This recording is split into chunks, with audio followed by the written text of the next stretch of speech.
여러분 축복합니다. 네, 지난주에 마가복음 강해가 이제 다 끝냈고, 오늘은 이제 디도서 강해를 하겠습니다. 오늘 이제 1시간으로 끝납니다.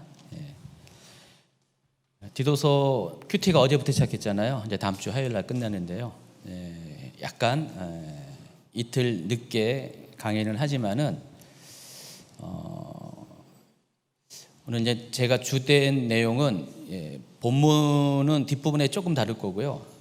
오늘은 이제 디도에 관한 집중적인 좀 탐구를 하겠습니다. 디도가 어떤 사람인가에 대해서. 여러분이 아마 디모데에 대해서는 많이 알 거예요. 근데 디도에 대해서는 잘 모를 가능성이 많습니다. 저도 이제 디도서 강의를 준비하면서 이번에 디도를 집중적으로 연구해 봤더니 개인적으로는 오히려 디모데보다 디도가 더 가슴에 와닿는 인물이더라고요. 그래서 많이 저도 이제 준비하면서 은혜를 받은 것 같습니다. 실은 이 디도서와 그 디모데 전 후서는 두 개를 합쳐서, 그러니까 세 권이죠. 세 권을 합쳐서 목회 서신이라고 부릅니다. 바울 서신들을 이제 그룹을 집니다. 몇 개의 특별한 특징을 갖고 있는 서신들끼리 그룹을 져서 무슨 서신 이렇게 부르잖아요. 그 중에서 이 디도서하고 디모데 전후서를 세 권을 합쳐서 목회 서신이라고 부릅니다. 바울 생애 또 사역의 마지막 말기에 쓰여진 책들입니다. 여러분 이렇게 표를 보시면은 바울 서신의 연대기를 예전에 이제 에베소나 이런 거 할 때 이렇게 다뤄드렸던 건데, 연대기를 쭉 보시면은 맨 마지막 때 기록된 것이 이 세 가지 서신입니다. 근데 약간의 좀 차이가 있어요. 제가 이제 이때는 이 강의들을 처음 초기에 하던 거라서 좀 정확도가 좀 떨어졌어요. 대략적인 거 했는데 가면 갈수록 정확도가 높여지면서 실은 약간의 차이가 납니다. 나중에 다 끝난 다음에 제가 한번 다시 이 부분을 수정해서 올려드릴 것입니다. 일단 예전 거예요. 예전 파일인데 대략적으로 한번 보시면은 디모데 전서가 먼저 쓰여졌고요. 디도서가 쓰여졌고 디모데 후서가, 그러니까 바울 서신 중에서 가장 맨 나중에 쓰여진 것이 이 세 가지고, 그 중에서 디모데 후서가 가장 뒤늦게 쓰여졌다는 것을 아시기 바랍니다. 어쨌든 이 목회 서신 이 세 가지는 모두 다 바울의 생애 후기, 사역 말기에 쓰여진 책들이라는 것을 알 수가 있습니다. 왜 이들 서신들을 목회 서신이라고 부르는지 이유가 있습니다.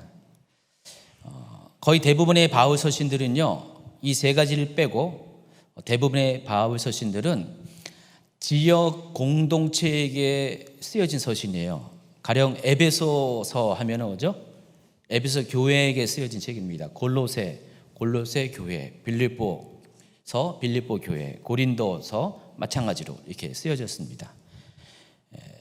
그래서 빌레몬서라는 한 가지 책, 그 성경만 빼고는요, 이 목회 서신을 제외한 나머지 모든 서신들은 교회 공동체를 대상으로 기록된 책입니다. 그런데 이 목회 서신은 교회 공동체를 치리하는, 목회하는 목회자 개인에게 쓰여진 책입니다. 그래서 서신자가 디도와 디모데고요. 그리고 그 내용이 어떤 내용이냐? 한마디로 말하면은 목회자이기 때문에 그 목회자에게 필요한 내용들로 기록이 되어 있어요. 그러니까 목회적인 권면이나 지침들을 기록한 것이 이 세 권의 책이라는 것입니다. 그래서 우리가 이 세 가지 목회 서신을 더 구체적으로 알고자 하면은 편지의 발신자인, 기록한 사람인 바울과 이 편지의 수신자인 디모데와 또 디도에 대해서 좀 아셔야 돼요. 그러니까 바울과 이 두 사람의 관계에 대해서 여러분이 아셔야지 이 책들을 더 입체적으로 또 더 정확하게 이해할 수가 있습니다. 제가 늘 이렇게 이야기하지만은 성경은 덮어놓고 읽으면 안 돼요. 좀 이렇게 연구하고, 특별히 왜 기록되었는가 그것을 아는 것이 상당히 중요합니다.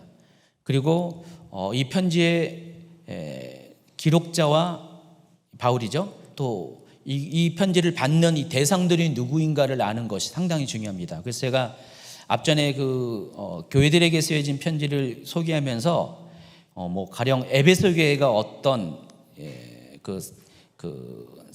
상황 가운데 있는지 이런 것들을 많이 소개했어요. 그걸 알면은 왜 이 에베소서가 쓰여진지를 알 수가 있거든요. 그냥 쓰여진 게 아니라 그 에베소 교회가 처한 어떤 상황 가운데 거기에 맞게 기록된 거거든요. 빌립보도 다 마찬가지예요. 고린도, 전후서 다 마찬가지입니다. 그렇기 때문에 그 각 교회들이 처한 상황들을 제가 집중적으로 먼저 소개를 했어요. 그리고 나서 본문에 들어가면은 이게 왜 이렇게 쓰여지는지 이 내용이 보다 더 입체적으로 심층적으로 이해가 가능합니다. 마찬가지입니다. 이번에는 개인에게 쓰여진 편지잖아요. 그래서 바울과 디모데의 관계, 바울과 디도와의 관계를 먼저 아셔야 돼요. 그래야지 이 편지들이 더 깊이 이해가 될 수가 있다는 것입니다. 자, 바울에게 있어서 디모데와 디도는요, 어떤 관계이냐? 관련된 이 성경들을 한번 쭉 보시면은 일단 바울과 디모데, 바울과 디도의 관계는 아버지와 아들 관계입니다.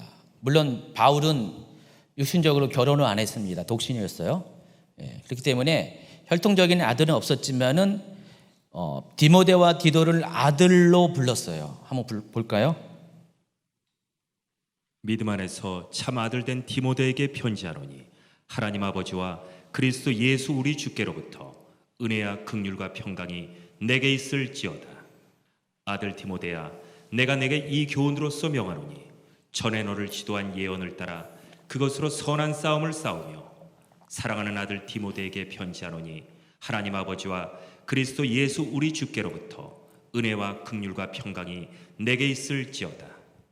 내 아들아, 그러므로 너는 그리스도 예수 안에 있는 은혜 가운데서 강하고 같은 믿음을 따라 나의 참 아들 된 디도에게 편지하노니 하나님 아버지와 그리스도 예수 우리 구주로부터 은혜와 평강이 내게 있을지어다. 그러니까 다른 사람에게는 이런 표현을 안 했어요. 근데 디모데와 디도에게 편지 쓸 때는 아들이라는 표현을 이렇게 자주 썼다는 사실을 아시기 바랍니다. 왜 아들이냐면은 바울에게 있어서 디모데와 디도는 실제로 영적인 아들이에요. 그러니까 바울이 직접 복음으로 낳은 아들입니다. 직접 자기가 전도해서 이방인인 그들을 전도해서 그리스도 안에서 새롭게 탄생시킨 그런 사건 가운데 직접적으로 관여한 사람이에요. 그래서 디모데와 디도는 바울에 의해서 전도돼서 그리스도인이 됐어요. 그래서 바울은 이들을 가리켜서 영적인 아들이라고 표현을 합니다. 또 실제적으로 나이적으로도 바울과 디모데, 디도의 나이가 아버지와 아들뻘이 되기도 했습니다.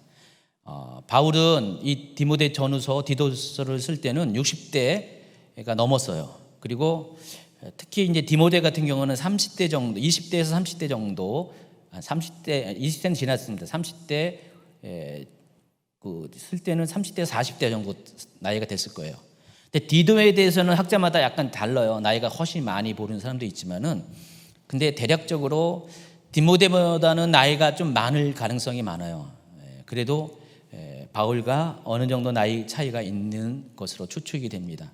어쨌든 연령적으로도 아버지와 아들뻘 또는 아버지와 아들뻘에 근접한 나이였기 때문에 바울은 디도와 디모데에게 아들이라는 표현을 썼습니다. 만약에 여러분이 아무리 내가 복음으로 이렇게 누굴 낳았다 할지라도 나이가 한 서너 살 차이 난다고 아들아 이렇게 부를 수는 없잖아요. 상식적으로 그렇잖아요. 근데 연령적으로 나이가 그렇게 근접하니까 이렇게 부른 것이라는 것을 여러분 아시기 바랍니다. 그리고 또 제자입니다. 굉장히 가까운 제자예요. 그래서 바울이 예수님에게 12명의 제자가 있어서 그 제자들이 예수님과 함께하고 함께 전도하는 사역을 했었죠. 3년 동안. 근데 이 디모데와 디도도 마찬가지로 바울과 오랜 시간 동안을 함께 동역을 했습니다. 그래서 바울에게서 직접 배운 사람들이에요. 그래서 제자였습니다. 그리고 또 목회자로서는 후배였어요. 그러니까 바울은 항상 새로운 개척지를 개척하잖아요. 그러면 그 다음 후임자에게 그것을 맡기고 새로운 장소로 떠나거든요. 그때 많은 사람들이 그 역할을 감당했지만은 이 디모데와 디도 같은 경우 그런 면에 있어서 바울의 후임자로서 역할들을 많이 했습니다. 그래서 목회적으로는 후배에 해당하는 것입니다. 자, 그런데 이 디모데와 디도는 아직 상대적으로 나이가 젊기 때문에 나이가 젊다는 것은 경륜이 좀 부족합니다. 그래서 그 목회 현장에서 당하는 여러 가지 상황과 문제에 있어서 대처하는 것이 바울만 같지는 못해요. 바울은 굉장히 많은 학식도 있지만 많은 경험도 있었고 영적인 그런 지식도 많이 있어가지고 그 상황들에 잘 대처를 했어요. 바울도 힘들었지만은 그렇지만은 이들은 바울보다는 당연히 못하잖아요. 그러다 보니까 여러 가지 문제점들이 많이 이렇게 봉착되어질 때 당연히 어려움을 느낄 수밖에 없습니다. 특별히 이 디모데와 디도가 목회하는 곳, 디모데는 주로 에베소에서 목회를 했고요. 이 디도는 오늘 이게 본문의 배경이 되는 것이 그레데 섬입니다. 그레데 섬이라는 것이 지중해에 있는 섬인데 여러분 그 지도를 보면은 어디 있냐?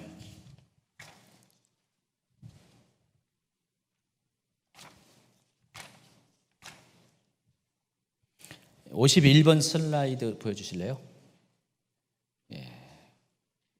여기 그레데 섬 보이시죠? 그레데 섬이 지금 경도상으로 보면은 어디에 있냐면은 아시아와 유럽의 중간 정도에 있어요. 그렇죠? 그리스와 소아시아의 중간 정도의 바닷 가운데 있는 섬입니다. 지중해에 여러 섬이 있는데 그 중에서 네 번째 크기의 섬이에요. 저 오른쪽에 키프로스 구브로가 보이죠? 그 안디옥 가까운데 수리아 가까운 곳에 구브로가 보이는데 이 크레테는 유럽에 속한 섬입니다. 제가 어젠가 그제 여러분 이렇게 그 영상 링크해 줬잖아요. 여기 탐방한 영상 보신 분 계신가요? 안 보셨군요. 오늘 강의 들으면 또 이제 보시고자 하는 욕심이 생기기도 하겠습니다. 그래서 한번 거기 5편에 걸쳐서 총 5편에 걸쳐서 이 크레테 섬을 탐방한 그 탐방 그 영상이 있거든요. 이강근 교수님이 다녀오신 한번 보시기 바랍니다. 그러면 많이 도움이 될 겁니다. 제가 카톡에 올려드렸잖아요. 그 C채널의 성지가 좋다라는 방송의 143편부터 147편까지 내용입니다. 모두 5편 각각 한 1, 20분 정도 되니까 1시간 넘게 시청하시면 됩니다. 그래서 이 그레데 섬에서 디도가 목회를 했고요. 또 에베소에서 그 디모데가 목회를 했습니다. 근데 두 곳의 특징이 뭐냐? 이방 문화가 굉장히 번성했던, 다시 말하면 이방 문화가 찬란했던 지역이에요. 여러분 에베소는 어떤 도시인지 알죠? 그때 당시 인구가 20만 명 정도였고요. 소아시아의 가장 큰 도시이고 가장 중심 도시 중에 하나입니다. 거기에는 그러니까 요즘식으로 하면은 뭐 대도시예요, 대도시. 그 여러 외국인들이 출입하는 굉장히 무역 도시입니다. 문화가 많이 발달한 도시입니다. 더불어서 거기 뭐죠? 그 유명한 아데미 신전이 있는 우상으로 충만한 도시이기도 합니다. 거기서 디모데가 목회를 했고요. 이 그레데 섬, 크레테 섬도 마찬가지예요. 세계 최초가 아니라 유럽 최초의 문명이 있었던 곳이 저기예요. 그 다큐 보시면 됩니다. 거기 다 잘 나와 있는데 거의 기원전 3,000년 전부터 아니죠. 지금부터 3,500년 현인가 그때부터 출애굽 정도 그때부터 문명이 있었던 곳입니다. 그러니까 유럽 문명의 시초가 저 그레데 섬입니다. 그래서 저 그레데 섬은요 이방 문화가 상당히 발전한 곳이었습니다. 섬임에도 불구하고. 그리고 또 우상 숭배가 많이 있었고 또 거기에는 거짓 교사들이 많이 활동해가지고 영적인 혼란이 만연한 곳이었습니다. 그 같은 상황에서 젊은 두 사역자가 바울을 대신해서 목회를 합니다. 쉽겠어요? 어렵겠어요? 쉽지 않을 겁니다. 어려울 것입니다. 그래서 그와 같은 상황에서 그들이 그 어려운 상황들을 잘 대처하고 감당할 수 있도록 지금 바울은 자신이 알고 있는 목회적인 경험들을 지금 나누어 주고 있습니다. 어쩌면 여러분이 이번 이렇게 디도서와 디모데 전후서 하면서 어떤 거는 여러분에게 어필할 수도 있지만 어떤 거는 어필 안 될 수도 있어요. 왜냐면은 뭐 평신도인 나와는 상관이 없는 듯한 얘기가 하는 것도 있을 수가 있기 때문에. 그렇지만은 이제 잘 큐티해 보세요. 여러분 것으로 삼으세요. 이게 꼭 사역자, 목회자에게만 주는 것이 아니라 평신도 사역자들에게도 공유될 수 있는 내용이거든요. 그래서 여러분이 이걸 잘 이렇게 이번에 목회 서신을 잘 이렇게 소화시키면은 리더십을 이렇게 목회적 리더십, 영적인 리더십을 갖추는 데 굉장히 도움이 될 것 같습니다. 그래서 여러분 열심히 큐티하시기 바랍니다. 그래서 이 세 가지 서신들에는 목회 현장에 꼭 필요한 교리적이고 윤리적이고 목회적인 질서에 대한 사도 바울의 지침들을 담고 있습니다. 그래서 이걸 가리켜서 뭐라고 부른다고요? 목회 서신이라고 부릅니다. 이방인인 디도가 언제 그리스도인이 된지는 정확히는 알 수가 없어요. 그러나 대략 알 수가 있어요. 일단은 사도 바울이 디도를 가리켜서 아들로 호칭하는 것으로 보아서 이 디도는 사도 바울이 전도해서 그리스도인이 된 확률이 90% 이상은 넘을 것 같아요. 제 개인적으로 보기에는. 그럼 언제 사도 바울이 디도를 전도했을까? 이것은 이제 추론이 가능합니다. 그때가 아마 AD 45년경일 가능성이 많습니다. 이때가 언제냐면은 바울이 바나바의 초청으로 안디옥에 와서 함께 공동으로 목회했던 그 당시였어요. 여러분 이게 디도는 안디옥 출신이거든요. 안디옥 출신의 이방인이었어요. 그렇기 때문에 이 디도는 그 안디옥에서 바울을 만났고 바울에 의해서 그리스도인이 되었을 가능성이 많습니다. 그렇으면은 디도가 기독교인이 된 것이 AD 45년 경일 가능성이 많습니다. 디도가 성경에 처음으로 등장한 것은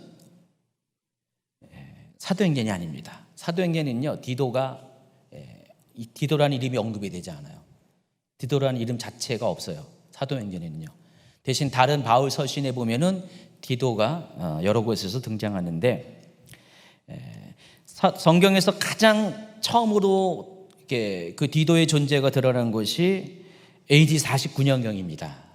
이때 어떤 일이 있었냐면은 예루살렘에서 사도들이 모이는 공의회가 최초로 열렸습니다. 예루살렘 공의회라고 우리가 보통 이렇게 부르죠. 이때 예루살렘에 있는 사도들과 또 안디옥 교회에서 바울과 바나바가 파송돼서 아주 중요한 문제를 가지고 만나게 됩니다. 사도행전 15장 1, 2절. 어떤 사람들이 유대로부터 내려와서 형제들을 가르치되 너희가 모세의 법대로 할례를 받지 아니하면 능히 구원을 받지 못하리라 하니 바울 및 바나바와 그들 사이에 적지 아니한 다툼과 변론이 일어난지라 형제들이 이 문제에 대하여 바울과 바나바 및 그 중에 몇 사람을 예루살렘에 있는 사도와 장로들에게 보내기로 작정하니라. 그림 보여주면은 지금 바울과 바나바가 있고 지금 왼편에 있는 사람들이 아마 그런 삶인 것 같아요. 지금 논쟁을 벌이고 있습니다. 방금 읽어드린 그것 때문에 모세의 법대로 할례를 받아야지 구원을 받는다라고 유대로부터 온 사람들이 막 이렇게 얘기해요. 그러니까 바울이 그거 아니다. 오직 복음으로만 구원을 받는다. 그 변론을 하다가 안 되겠어요. 그렇다면은 이 모든 교회의 모교회인 예루살렘에 있는 사도들에게 두 사람을 파송해서 거기서 이 문제에 대해서 그들의 답변을 듣고자 했습니다. 그래서 두 사람이 갑니다.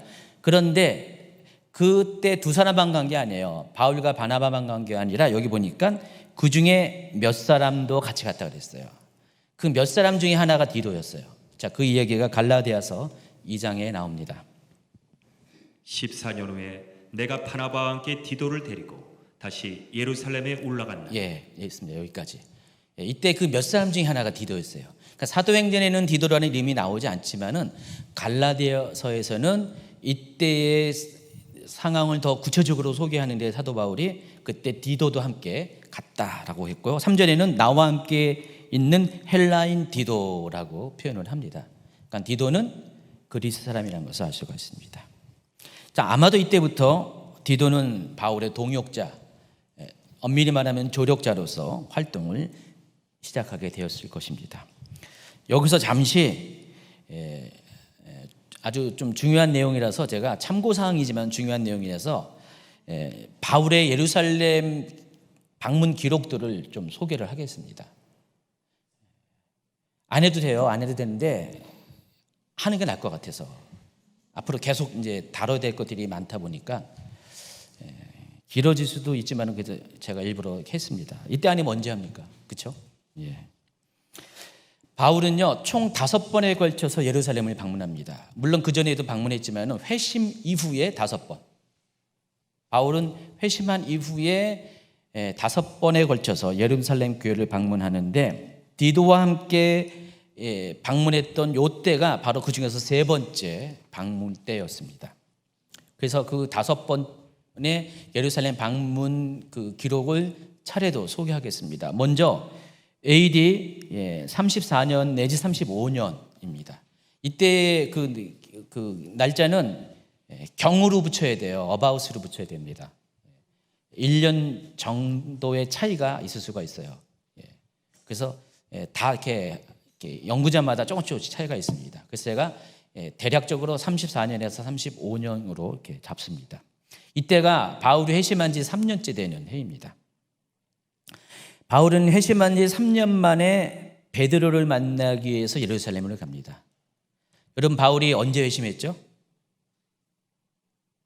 3년 전이니까 AD 31년 내지 32년인데 이때는 이미 예수님이 돌아가신 지 적어도 2년 뒤의 일이에요. 그러니까 예수님이 이렇게 승천하신 지 2년 뒤에 바울이 회심을 했습니다. 그리고 3년 동안 어디 있었어요? 아라비아라는 곳이 있었는데 실은 이 아라비아가 사우디아라비아 그런 아라비아는 아니고요. 나중에 이제 구체적으로 뭐 소개하겠지만은 여기가 어디냐면은 지금 요르단에 있는 그 페트라 지역이에요. 요르단에 있는 페트라 지역. 옛날에 여기에 왕국이 있었습니다. 왕국이 있었는데, 그러니까 그 우리가 알고 있는 사우디아라비아가 아니라 이 지역을 예전에 아라비아라고 불렀습니다. 나중에 이제 소개할 기회가 있을 것입니다. 어쨌든 3년 동안을 거기 있다가 왔어요. 거기 있다가 왔고 다시 돌아온 다음에 지금 이제 어디로 돌아왔겠죠? 자기가 집이 있는 다소로 갔을 것입니다. 다소에서 베드로를 만나기 위해서 예루살렘을 첫 번째로 방문합니다. 자, 그 얘기가 사도행전 9장 26절. 사울이 예루살렘에 가서 제자들을 사귀고자 하나 다 두려워하여 그가 제자됨을 믿지 아니하니. 바나바가 데리고 사도들에게 가서 그가 길에서 어떻게 주를 보았는지와 주께서 그에게 말씀하신 일과 다메섹에서 그가 어떻게 예수의 이름으로 담대히 말하였는지를 전하니라. 사울이 제자들과 함께 있어 예루살렘에 출입하며 그 후 3년 만에 내가 게바를 방문하려고 예루살렘에 올라가서 그와 함께 15일을 머무는 동안 주의 형제 야고보 외에 다른 사도들을 보지 못하였노라. 연속적으로 사도행전과 갈라디아서를 읽어드리는데 갈라디아서는 사도행전에서 기록한 것들을 더 구체적으로 많이 이렇게 보충해서 설명을 하거든요. 제가 이제 영화를 봤잖아요. 더 바이블이라는 영화를 봤는데 거기 보니까 그냥 확실히 알겠어요. 스토리로 영화로 딱 드라마로 해버리니까 그냥 글 읽는 것보다 확실하게 알겠더라고요. 사도 바울이 이제 다메섹으로 가는 길가에서 이제 예수님을 만나잖아요. 그리고 다메섹에 도착합니다. 그때 이제 하나님이 미리 아나니아에게 말해서, 아나니아는 이때 당시 예루살렘에서 이렇게 신앙을 찾아서 도망 온 사람입니다. 다메섹으로 도망 온 사람이에요. 다메섹에 그런 이렇게 도망 온 사람들의 이렇게 공동체가 좀 있었어요. 그 중에 한 사람이 아나니아였습니다. 근데 아나니아에게 하나님께서 미리 바울에 대해서 이렇게 말씀하시고 결국 바울을 찾게 해서 바울에게 눈을 뜨게 하고 또 바울에게 예수님에 대해서, 기독교에 대해서 초기 가이드를 하잖아요. 근데 거기 영화에 보니까 이 아나니아는 굉장히 너그러운 사람으로 표현돼요. 근데 이 아나니아가 그때 누구를 소개하냐면 바나바를 소개합니다. 근데 바나바가 이 바울에 대한 그 소문을 너무 잘 알고 있기 때문에 되게 싫어했어요. 바나바가요. 엄청 싫어했습니다. 어떻게 저 사람을 믿냐 이거죠. 근데 아나니아가 잘 설득하고 또 어떤 같이 시간을 지내는 과정 속에서 바울의 진심을 알게 돼서 바나바가 그때부터 바울의 그 든든한 후원자가 됩니다. 그러다가 나중에 바나바가 소개해가지고 바울을 데리고 3년 뒤에 예루살렘을 간 겁니다. 이때 갔는데 여기 보시면 알겠지만은 그때 당시에 예루살렘에는 게바와 베드로와 야고보밖에 없었다라고 합니다. 여기서 이 야고보는 주의 형제 야고보를 말하는 것입니다. 다른 사도들은 보지 못하고 베드로와 야고보 사도만 만났다는 것입니다. 15일 동안 머물면서. 근데 바울이 여기 가게 된 이유가 뭐냐면은 사도행전 9장 26절에 보니까 사울이 예루살렘에 가서 제자들을 사귀고자 했다 그랬습니다. 그러니까 사도들과 친교를 맺으려고 간 거예요. 근데 친교를 맺으러 간 이유가 있었습니다. 다른 것이 아니라 바울에게 있어서 가장 약점이 뭐냐? 예수님을, 물론 부활하신 예수님을 봤지만은 사도의 그때 조건 중에 하나가 뭡니까? 예수님과 함께 다닌 사람들입니다. 근데 그런 면에서 바울은 경험이 전혀 없잖아요. 예수님이 돌아가신 지 2년 뒤에 회심한 사람이기 때문에. 그 전까지 바울은요, 예루살렘에 그냥 거주한 것도 아니라 왔다 갔다 했었던 사람이었습니다. 그렇기 때문에 예수님에 대해서 본 적도 없었어요. 그렇기 때문에 예수님이 구체적으로 어떠한 행적을 갖고 있는지는 잘 몰랐어요. 우리야 지금 성경을 통해서, 복음서를 통해서 예수님이 어떤 분인지 알잖아요. 그때 당시에 바울이 회심할 때는 복음서가 쓰여지지 않았어요. 복음서는 그때부터 30년 뒤에 쓰여졌거든요. 복음서가 없었어요. 예수님에 대한 소문만 있었어요. 예수님을 만난 사람들의 전해들은 이야기밖에 없었어요. 바울도 이제 예수님의 제자가 되니까 예수님이 누군가에 대해서 굉장히 궁금했잖아요. 근데 이왕이면은 예수님을 직접 본 사람, 직접 함께 예수님과 3년 동안 생활했던 그 사도들을 만나는 것이 가장 좋은 것이라 생각해서 그들에게 가서 예수님에 대해서 듣고 알고자 간 거였었어요. 근데 다른 사도들은 없고 베드로와 야고보밖에 없었다는 것입니다. 근데 야고보는 어떤 사람이냐면은 예수님이 사역할 때 예수님과 함께 한 사람이 아니었어요. 예수님의 형제 중에서 야고보와 유다가 나중에 추가로 사도가 되는데 예수님의 제자 중에서도 야고보가 있죠. 근데 12제자 사도 중에서 근데 이 야고보는 12사도에 속한 사람이 아니었어요. 그러니까 예수님 살아있을 때는 예수님을 안 믿었어요. 예수님이 다시 부활하신 다음에 그때야 비로소 예수님을 믿은 거예요. 야고보는요. 그래서 야고보는 어떻게 해요? 어릴 적 함께 자랄 때의 경험은 있어도 3년 동안 공생의 기간 동안에 그리스로 사역하실 때 예수님에 대해서는 알지 못해요. 그러니까 둘 중에 하나 유일하게 누가 아는 거예요? 베드로가 아는 겁니다. 그래서 베드로와 15일 동안을 아마 먹고 자고 하면서 아마 바울이 계속해서 물었을 거예요. 예수님에 대해서 막 묻고 베드로가 얘기해 주면은 그래서 어떻게 됐어? 막 잘라 그러면은 막 못 자게 하고 계속 얘기해 막 이런 식으로 해서 15일 동안을 예수님에 대해서 바울이 지금 베드로부터 특별 교육을 받았어요. 바로 그것 때문에 거기 갔다는 것입니다. 이해하시겠죠? 그리고 두 번째로 간 게 그로부터 10년이 지난 시기입니다. 그 10년 동안 바울이 어떤 일을 한 것인가에 대해서는 성경에 기록되지 않았어요. 그 10년 동안의 바울의 행적이 붕 떠 있습니다. 흔적이 별로 없어요. 그런데 뒤에 나오는 11장 사도행전 11장 25절에 보면 약간 힌트가 있습니다. 읽어볼까요? 바나바가 사울을 찾으러 다소에 가서 다소, 타르수스라고 이제 하는데 당시 이제 길리기아 성의 수도에 해당하는 당시에 그 지역에서 큰 도시였습니다. 대학 도시였어요. 학문적으로 발전한 도시였습니다. 이 다소에서 바울이 태어났고 거기서 자라났고 이른 나이에 예루살렘으로 이렇게 유학을 와가지고 당시에 최고의 그런 이렇게 스승인 가말리알 문화에서 유대교에 대해서 공부했어요. 성경에 대해서 공부했던 그런 케이스입니다. 바울은 자기 고향인 다소에서 다소같이 10년 동안 있었던 것 같아요. 좋군데.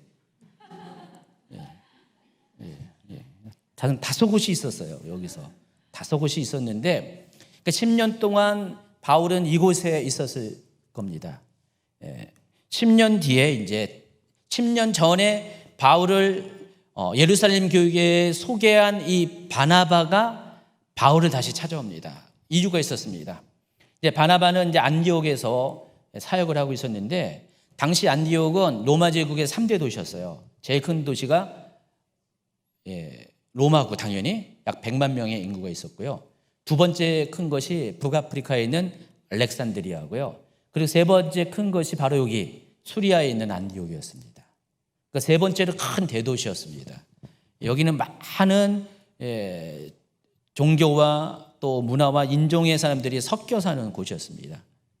그래서 바나바도 원래 이제 구브로 출신, 키프로스 출신인데 거기서 정착을 해서 이방인 전도를 하고 있었는데 막 전도를 하면 할수록 사람들이 막 모이는 거예요. 복음을 받아들이면서 교회가 갑자기 막 커지기 시작하는 거예요. 근데 자기 혼자서 감당이 안 돼요. 그래서 10년 전에 만났던 그 바울을 찾아갑니다. 이미 바울은 다소에서 그냥 다소 곳이 있었던 것은 아니고 여러 가지 복음 전도를 합니다. 나중에 이제 바울의 여러 가지 매도 40에 하나를 감한 매를 3번 맞았다 등등 하잖아요. 그 사건이 바로 거기서 벌어진 가능성이 많거든요. 그러니까 바울은 거기서 유대교 안에서 계속해서 예수님을 소개하는 사역을 했던 것 같아요. 이 소문이 안디옥에 있는 바나바에게 들렸습니다. 안디옥과 이 다소가 이렇게 먼 거리가 아니거든요. 그래서 바나바는 자기를 도울 수 있는 동역자로 바울을 택해서 바울을 찾아서 다소로 간 거예요. 그리고 와서 이 안디옥에서 일어나는 일들을 같이 감당해달라고 부탁을 했습니다. 그래서 같이 목회를 하게 됩니다. 그래서 약 1년 동안을 같이 목회를 합니다. 그러니까 약 AD 45년에서 46년 그 사이에 목회를 합니다. 자, 그 와중에 바울이 합류하니까 안디옥 교회가 정말 비약적으로 성장을 합니다. 어쩌면 예루살렘 교회를 능가할 정도로 굉장히 크게 부흥을 합니다. 자, 그 이야기가 11장 26절에 나와 있습니다. 만남에 안디옥에 데리고 와서 둘이 교회에 1년간 모여 있어 큰 무리를 가르쳤고 제자들이 안디옥에서 비로소 그리스도인이라 일컬음을 받게 되었더라. 여기서 처음으로 안디옥에서 제자들이 그렇게 해서 그리스도인이라고 불렀다 그랬습니다. 여러분 원래 이게 유대 땅에서 예수 믿는 사람들을 뭐라고 그랬죠? 나사렛파라고 그랬습니다. 그러니까 나사렛 예수를 따르는 무리들이라는 뜻이에요. 근데 특별히 그 무리들은 유대인 무리들이에요. 그래서 나사렛파가 저는 유대교의 4개 종파에 하나가 추가돼요. 나중에 여러분 유대의 4개 종파 알죠? 첫 번째가 사두개, 바리새인, 그다음에 SNF파, 그다음에 젤롯, 열심당. 이 네 개 파가 예수님 당시에 유대교 종파인데 이 나사렛파가 하나가 추가돼요. 나사렛파의 특징은 뭐냐? 유대교도 그대로 다 믿어요. 유대교에 있는 모든 전통과 율법을 다 지켜요. 그러면서 예수님은 또 믿어요. 그래서 이들은요, 토요일 날 안식일을 지키면서 그 다음날 주일은 또 주의 날로 지킵니다. 이런 특징이 있습니다. 자, 그런데 이 안디옥에서는요, 예수 믿는 사람을 가리켜서 그리스도인이라고 불렀습니다. 그러니까 나사렛파와 그리스도인이 뭔 차이냐면은 여기서는 이 뜻은 그리스도를 따르는 사람입니다. 근데 본질적으로 어떤 차이가 있냐면은 나사렛파는 유대인들 중에서 예수 믿는 사람을 말하는 거고요. 이 그리스도인이라는 것은 그런 거 안 따지고 모든 인종을 초월해서 예수 믿는 사람.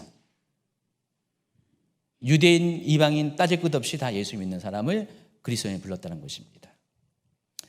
근데 이게 그때 당시에 이제 실제적인 이 이름들은 요즘식으로 말하면 이거예요. 예수쟁이들. 나사렛파도 예수쟁이고요. 그리스도인도 예수쟁이라는 뜻입니다. 현대적인 어감으로는요. 그때 사람들이 안디옥의 사람들이 아이 예수쟁이들 이렇게 불렀다 그 얘기하는 것입니다. 어쨌든 1년 동안 바나바의 사역에 바울이 합류하니까 큰 부흥이 일어나게 됐습니다. 예루살렘 교회보다 더 큰 교회가 되어버렸습니다. 여러분, 예루살렘 교회는 당시에 수천 명이 믿는 그런 큰 공동체였어요. 근데 이 안디옥도 그렇게 되었다라는 것입니다. 그때 이제 10년, 그러니까 처음에 AD 34년 내지 35년에 제자들을 만나기 위해, 사도들을 만나기 위해서, 결과적으로는 베드로를 만나기 위해서 예루살렘에 방문했죠. 그리고 10년, 그리고 플러스 1년, 11년 만에 두 번째로 예루살렘을 방문하게 됩니다. 이번에 방문의 목적은 11장 29절 30절에 제자들이 각각 그 힘대로 유대에 사는 형제들에게 부조를 보내기로 작정하고 이를 실행하여 바나바와 사울의 손으로 장로들에게 보내니라. 이때 당시 이제 예루살렘에 큰 흉년이 들었습니다. 유대 땅에, 특히 유대 땅에 흉년이 들어서, 이 수리아 지역은 괜찮았는데 유대 땅에 큰 흉년이 들어서 이때 예루살렘 교회가 굉장히 어려웠어요. 그래서 안디옥 교회에서 그들을 도울 수 있는 구제헌금을 모았습니다. 연보라고 표현하죠. 구제헌금을 모아가지고요, 그들을 돕기 위해서 대표단을 파송하는데 그 대표단이 누구라고요? 바울과 바나바라는 것입니다. 두 사람이 함께 예루살렘을 방문합니다. 이때가 AD 한 46년경이에요. 그리고 세 번째, 3년 정도 지난 다음에 세 번째로 또 예루살렘에 방문하는데 아까 말씀드린 바로 예루살렘 공의회 때 예루살렘에 방문합니다. 근데 이 전에 두 번째 방문과 세 번째 방문 사이에 어떤 일이 있었냐면 바울이 최초로 소아시아를 중심으로 전도여행을 떠납니다. 3년 가까이. 그래서 다녀오고 난 다음에 얼마 있다가 예루살렘 공회를 간 겁니다.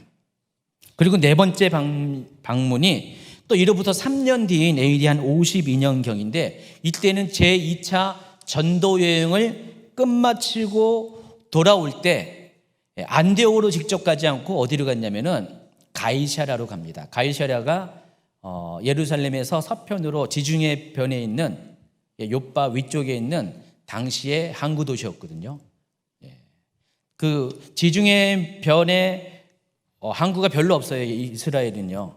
자연적인 항구는 요빠가 가장 컸고 그 위쪽에는 항구가 없었어요. 그래서 헤롯 대왕 때 가이사랴에 인공적으로 항구를 만들었거든요. 그리고 거기는 주로 로마 사람들이 이용했습니다. 그러니까 로마에서 유대 땅으로 들어올 때는 가이사랴로 배가 진입합니다.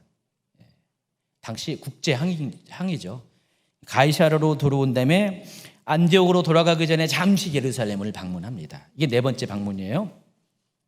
그리고 또 그로부터 약 5년 뒤인 이번에는 제3차 전도여행을 마치고 돌아옵니다. 마치고 예루살렘을 방문합니다. 보면은 계속 시기적으로 전도여행을 마친 다음에 항상 바울은 예루살렘을 한 번씩은 꼭 오게 되는 것 같죠? 그렇죠? 제3차 전도여행이 AD 53년부터 57년까지 있었는데 이때는요, 형제들은 바울이 예루살렘에 가는 것을 원치 않았어요. 왜냐면은 그림에 보시면은 23번 그림에 보시면은 저 사람이 지금 흉내내고 있는 거예요. 자기가 환상을 봤다는 거예요. 저 띠를 갖고 있는 사람이 예루살렘에 저런 식으로 포박이 됐다. 저 띠가 누구 띠냐? 바울이에요. 그래서 이 사람이 이 예언 때문에 형제들이 바울 보고 예루살렘에 가지 말라. 큰 곤란이 생긴다. 그랬더니 바울이 그럼에도 불구하고 우겨서 자기는 가겠다. 설사 그런 일이 있다 할지라도. 그래서 예루살렘을 방문하게 됩니다. 그때가 AD 57년이고요. 실제 이때 이제 바울은 이제 체포당하게 됩니다. 나중에 또 소개를 할 겁니다. 자, 이렇게 바울은 5번에 걸쳐서 예루살렘을 방문합니다. 회심 후에. 지금 제가 뭔 얘기하다가 여기 옆으로 샜냐면은 디도 얘기하다가 샜어요. 이 중에서 디도가 예루살렘을 성경이 나오는 것은 바로 AD 49년에 예루살렘 공의회 때 바울과 함께 예루살렘을 방문할 때 첫 번째로 디도가 등장했다는 것입니다. 이제 두 번째가 디도가 언제 등반하면은 그로부터 한 7년 후에 디도의 행적이 또 이렇게 발견됩니다.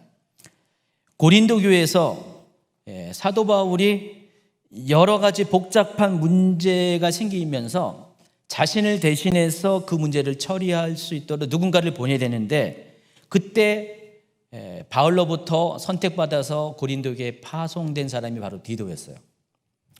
여러분, 사도 바울이 존경심이 대단할 것 같죠? 각 그 이방 교회에서. 근데 그에 못지않게 시기와 질투도 굉장히 많았습니다. 특별히 누가 시기 질투 많이 했냐? 유대교에서 온 사람들. 그러니까 유대교에서 회심해가지고 그리스도인이 된 사람들.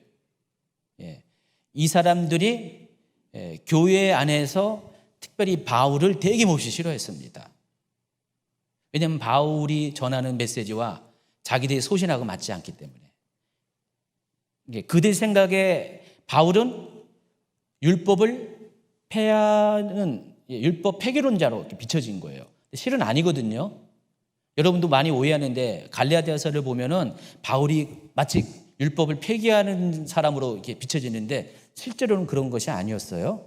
나중에 기회가 되면 갈라디아서 했나요? 안 했나요? 우리 큐티 안 했어요? 그럼 그때 설명했을 거예요. 그럼 다시 한번 자세히 살펴서 보세요. 그래서 이제 유대인들이 그러니까 예수님을 안 믿는 유대인들 싫어했지만은 교회 안에 있는 유대 뿌리를 갖고 있는 그런 사람들이 또 싫어했어요, 바울을. 왜냐하면 그들은 아까 말씀드린 나사렛파거든요. 율법도 존중하면서 예수님을 또 믿었거든요. 근데 그 중에서 아주 극단적인 사람은 복음 외에 율법을 다 준수해주고 구원을 받는다.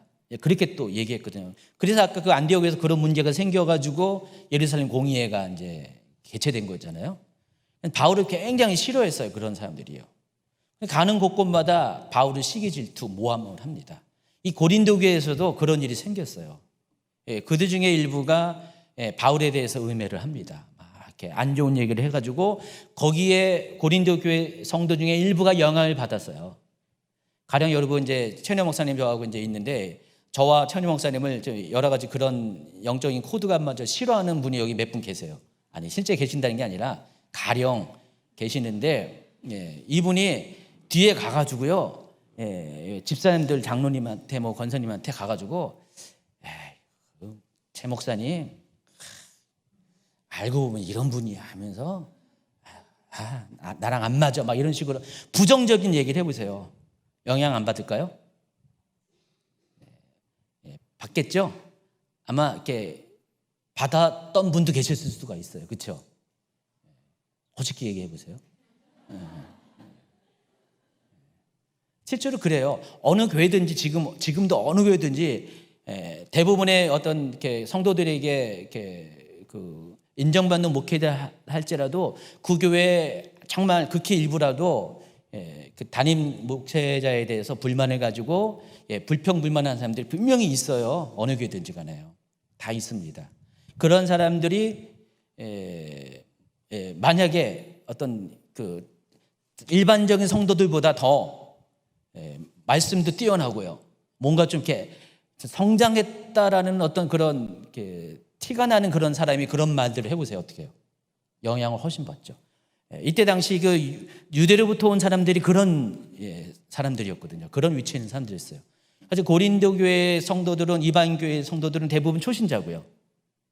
그러다 보니까 그들의 그 영향력이 컸습니다. 그래서 그들의 그런 말들 때문에 사도 바울이 굉장히 곤란해졌습니다. 그래서 사도 바울에 대해서 오해하고, 그러니까 사도 바울이 거기에 한번 방문했습니다. 고린도전서를 기록한 후에 두 번째로 거기를 방문했는데 거기서 좀 좋지 못한 일이 생겼던 것 같아요. 현장 가운데서 면전에서, 잘 소개는 안 했지만은 면전에서 그런 일이 생겼어요. 그러니까 사도 바울이 굉장히 상처를 받았어요.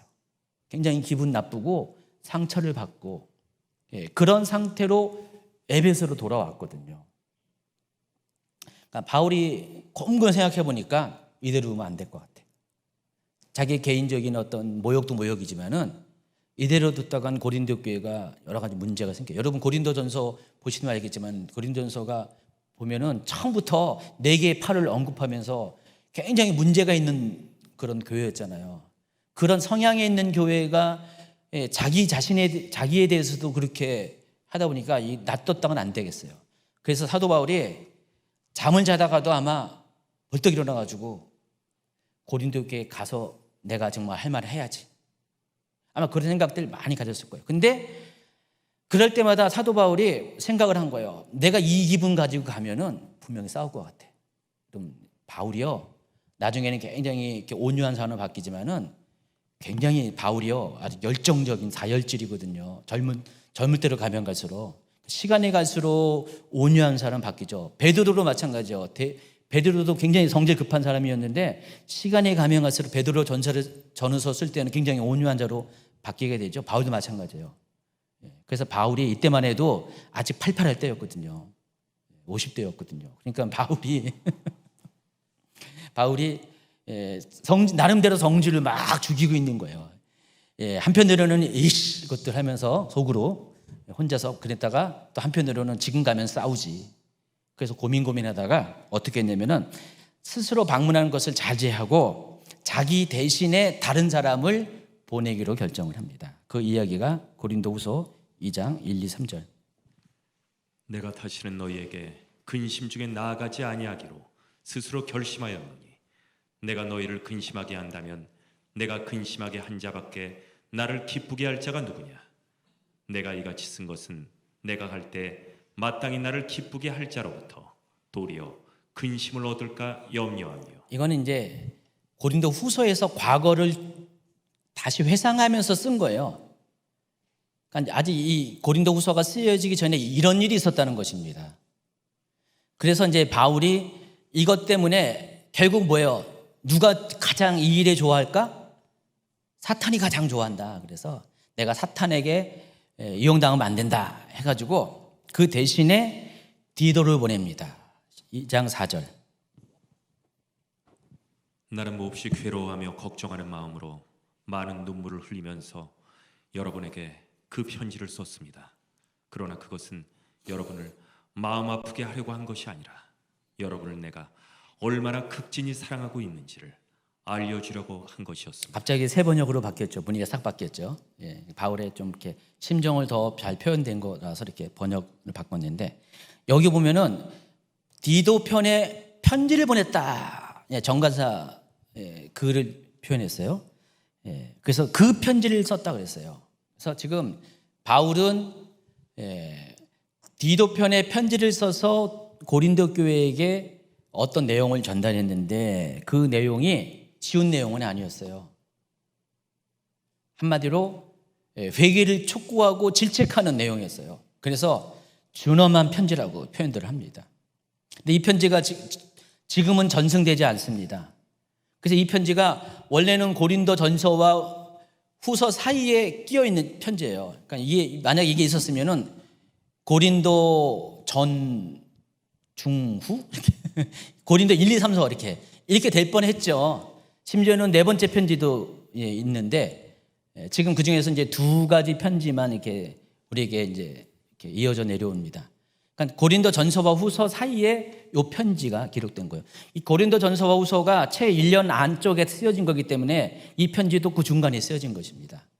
56년경에 쓰여진 다 편지들입니다. 그래서 이 편지를 가지고 디도가 간 거예요. 그 고린도 교회 사람들에게 바울의 그 속상한 마음을 딱 표현한 편지, 회개해 막 이런 내용이 있잖아요. 막 그런 것들. 저희도 가끔 가다가 그런 속상한 일 생기면은 막 하고 싶을 때가 있어요, 솔직히. 저는 그렇게 잘 안 하는데 누구는 좀 하더라고요.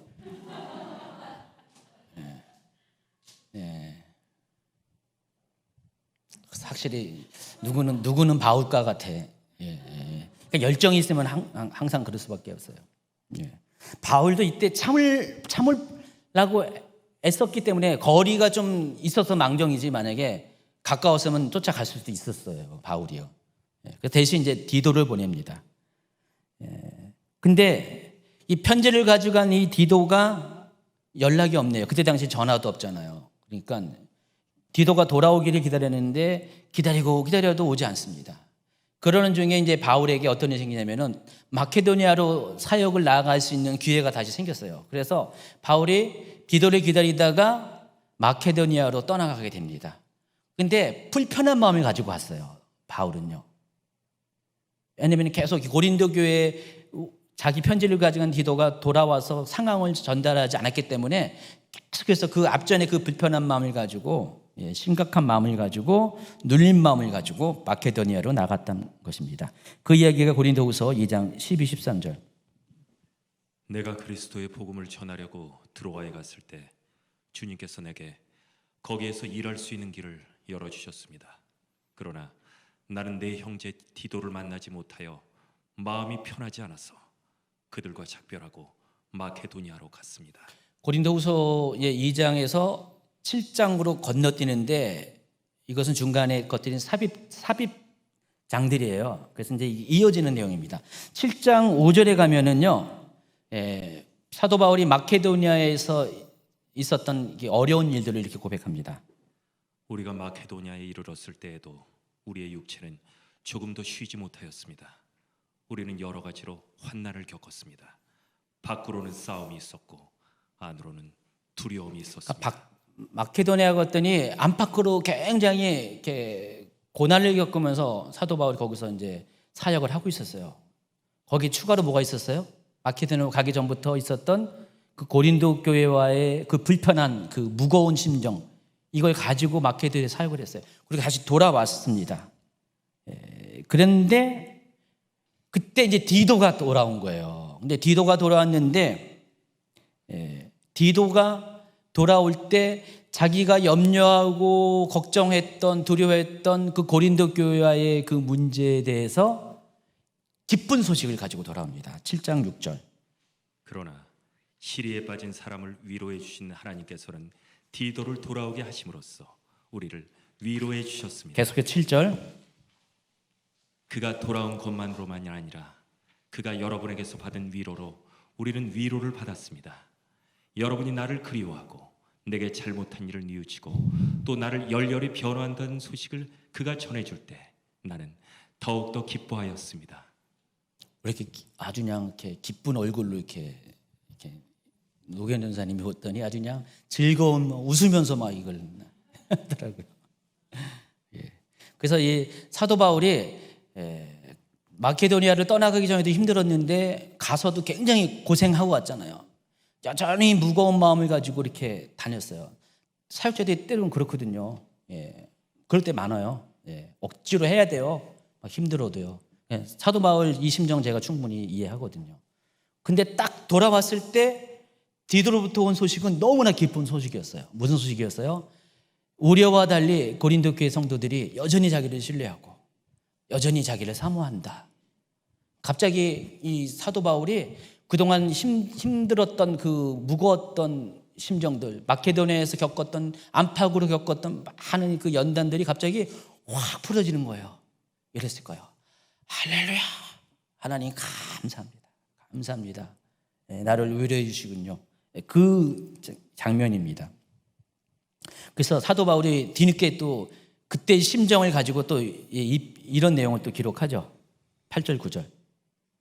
내가 그 편지로 여러분의 마음을 아프게 했더라도 나는 후회하지 않습니다. 그 편지가 잠시나마 여러분의 마음을 아프게 했다는 것을 알고도 후회하기는 하였지만 지금은 기뻐합니다. 그것은 여러분이 아픔을 당했기 때문이 아니라 아픔을 당함으로써 회개에 이르게 되었기 때문입니다. 여러분이 하나님의 뜻에 맞게 아파하였으니 결국 여러분은 우리로 말미암아 손해를 본 것은 없습니다. 솔직히 그 편지를 쓸 때 사도 바울이 불편했거든요. 불편했어요. 그래서 후회했어요. 괜히 썼나? 이미 차는 떠났잖아요. 사람은 가버렸잖아요. 막 그런 마음을 가지고 있었는데 결과적으로 어떻게 해요? 그 편지가 그들로 하여금 돌이키고 회개하는 데 역할을 했다는 것입니다. 그래서 처음에는 후회한 듯 했지만은 이제는 후회하지 않는다. 이제 그 얘기를 한 것입니다. 자, 여기까지는 이제 이 바울의 입장이에요. 이 편지를 가지고 간 디도의 입장을 한번 살펴보겠답니다. 디도한테 인터뷰를 하는 거예요. 디도 씨, 그때 어땠어요? 솔직히 얘기해 보세요. 여러분 중에 디도 있습니다. 디도 어땠어요? 이상인 전사님, 뒤에 있는 형건 형제. 솔직히 그때 어땠어요? 이 편지를 가지고 갈 때. 아마 디도는 바울보다 2배는 힘들었을 겁니다. 뻔히 지금 고린도 교회와 바울의 사이를 뻔히 알잖아요. 같이 수행해서 알고 있잖아요. 근데 그 내용도 뭔지 알고 있잖아요. 가면은 만약에 이 고린도 교회 사람들이 여전히 정말 그 우려했던 그 마음을 가지고 있으면은 바울도 욕하지만 편지를 가지고 온 자기는 어떻게 할까요? 쌀쌀맞게 대했을 것 같아요. 굉장히 이 디도는요, 편지 한 장 달랑 가지면 그 무게가 몇 그램이 아니라 몇 킬로, 몇십 킬로 무게를 가지고 아마 편지를 가지고 갔을 것입니다. 이 준엄한 이 편지를 가지고 가는 게 쉽지가 않습니다. 그럼에도 불구하고 어떻게 해요? 디도는요, 싫다 하지 않고요, 그냥 꿋꿋하게 그걸 가져갑니다. 여러분 같으면 가져가겠습니까? 가져가겠어요? 제가 여러분에게 그런 거 시키면 여러분 하겠어요? 근데 우리 교회도요, 그런 분이 있습니다. 제가 좀 이렇게 말해야 되는데 말 못할 분이 있는데, 이야기하면은 제가 할게요. 그리고 분이 있어요. 몇 분 계세요. 사역자 중에도 계시고 우리 평신도 중에서도 계시긴 계시거든요. 그때마다 제가 느끼는 게 너무 고마워요. 제가 직접 나설 수 없어요, 차마. 근데 대신해서 그런 분이 있다니까요. 몇 분이지만 그런 분이 있어요. 그럴 때마다 너무 고맙고 신뢰가 돼요. 항상 제 마음속에 이렇게 남아 계십니다. 그런 분들이. 여러분 모두가 그랬으면 좋겠는데, 디도가 그런 사람이라는 것입니다. 그래서 디도는 그 무거운 마음을 가지고 고린도를 찾아갔어요. 그랬더니 13, 14절에 이로 말미암아 우리가 위로를 받았고 우리가 받은 위로 위에 디도의 기쁨으로 우리가 더욱 많이 기뻐함은 그의 마음이 너희 무리로 말미암아 안심함을 얻었습니다. 여기까지요. 그러니까 디도가 딱 갔더니 생각한 것과 달리 고린도 교회 사람들이 자기를 환영을 해준 것입니다. 그래서 안심했다는 것입니다. 그리고 그 얘기를 지금 돌아와서 사도 바울에게 막 얘기하는 거예요. 선생님 하면서, 내가 이렇게 솔직히 나도 가기 싫어서 그랬는데 어쩔 수 없이 가긴 갔는데, 갔더니 의외로 그 사람들이 저를 반갑게 맞이하면서 막 안아주고요, 제가 이 편지를 전해줬더니 막 회개하고 막 그랬더이다 이렇게 한 거예요. 그랬더니 사도 바울이 그 얘기를 듣고 너무 기뻤다, 그 얘기를 하고 있습니다. 자, 세 번째 디도가 언제 또 등장하냐? 이것도 역시 고린도 교회와 관련이 있습니다. 여러분, 이제 바울의 평생 사역이 뭐죠? 이방인들에게 복음을 전하는 거죠. 동시에 바울이 중요하게 여겼던 것 중에 하나가 참 감람나무인 유대인에게 돌 감람나무인 이방인들을 접붙여주는 그 사역입니다. 그래서 이 두 민족을 유대인과 이방인들을 그리스도 안에서 하나가 되게 하는 것이 바울이 꿈꾸는 사역입니다. 그 이야기가 에베소서 2장 14절부터 쭉 나와 있어요. 한번 읽어주세요. 그리스도는 우리의 평화이십니다. 그리스도께서는 유대 사람과 이방 사람이 양쪽으로 갈라져 있는 것을 하나로 만드신 분이십니다. 그분은 유대 사람과 이방 사람 사이를 가르는 담을 자기 몸으로 허무셔서 원수된 것을 없애시고 여러 가지 조문으로 된 계명의 율법을 폐하셨습니다. 그분은 이 둘을 자기 안에서 하나의 새 사람으로 만들어서 평화를 이루시고 원수된 것을 십자가로 소멸하시고 이 둘을 한 몸으로 만드셔서 하나님과 화해시키셨습니다. 그분은 오셔서 멀리 떨어져 있는 여러분에게 평화를 전하셨으며 가까이 있는 사람들에게도 평화를 전하셨습니다. 이방 사람과 유대 사람 양쪽 모두 그리스도를 통하여 한 성령 안에서 아버지께 나아가게 되었습니다. 17절에 있는 멀리 떨어져 있는 여러분은 이방인을 가리키는 관용적인 표현이고요.